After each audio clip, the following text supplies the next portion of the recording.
Hi, thank you for joining me. I want to wish you and all my friends and family around the world a very happy Sabbath.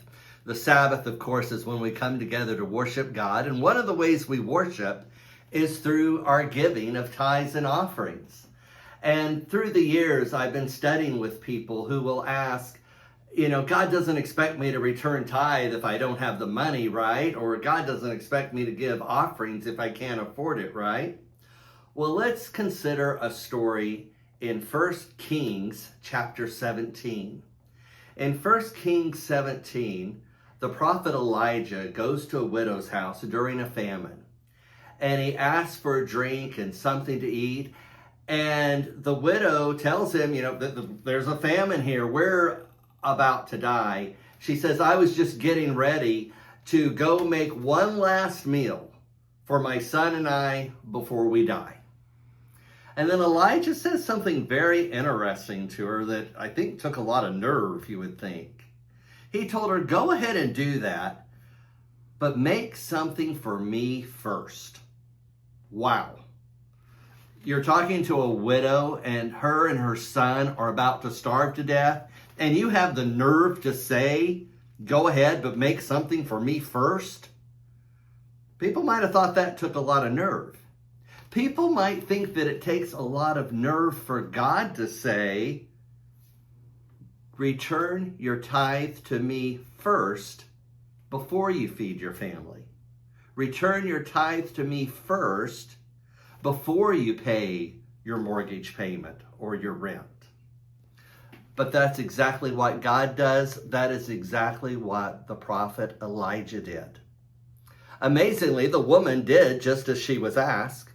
And she made something for Elijah.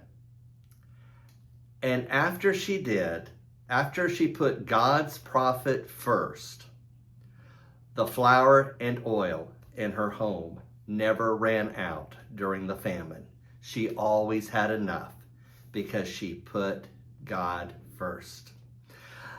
Again, I mentioned that there have been several people that I studied this topic with that have told me that, they can't afford to do that. Well, there was a lady, dear sister that I studied with and baptized in the Plant City area. And she didn't think she had the money to tithe. But she stepped out in faith and she returned her tithe. And then she called me one day, very excited, very happy. She told me that she had returned her tithe, even though she didn't think she could afford it, only to receive a rebate check in the mail from something she had purchased a while back that she did not even realize she was getting a rebate. And the rebate was for the exact amount of money that she had just returned in tithe. Friends, until we step out in faith and put God first, we don't give him opportunities to do wonderful things in our lives when we limit him. But when we step out in faith like the widow did and put God first, she fed God's prophet first before she even fed her dear son.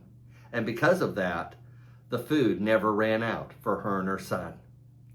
My friend that I studied with put God first, and God was able to work a wonderful miracle in her life. Friends, if we're not stepping out in faith and obedience, we're not giving God the opportunity to do these wonderful miracles to show us how much he loves and cares for us if all we're doing is just caring for ourselves. But when we put God first, we're giving him opportunities to do wonderful miracles in our lives. And besides, we put God first, not so that we get these blessings. We put God first because we've already been blessed.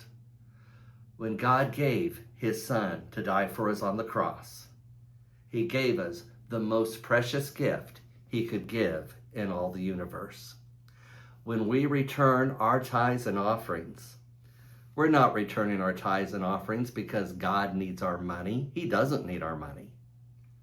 We're returning our tithes and offerings first as a way to express our love and appreciation for what God has already done for us in giving us his Son. Again, we don't put God first and return tithes and offerings so that we get blessings down the road, even though we do.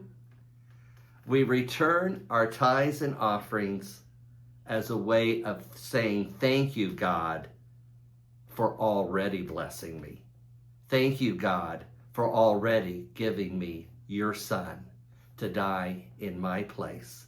And by our returning our tithes and offerings, it's just our way of expressing our love for what God has already done for us. Friends, if you're struggling with whether you can afford to return to God, I just want to encourage you. God has already given you his Son. He will freely give us everything we need. That's a promise in Romans 8:32. Let's put God first in our giving, because on the cross, God put us first. God bless you. Have a wonderful Sabbath.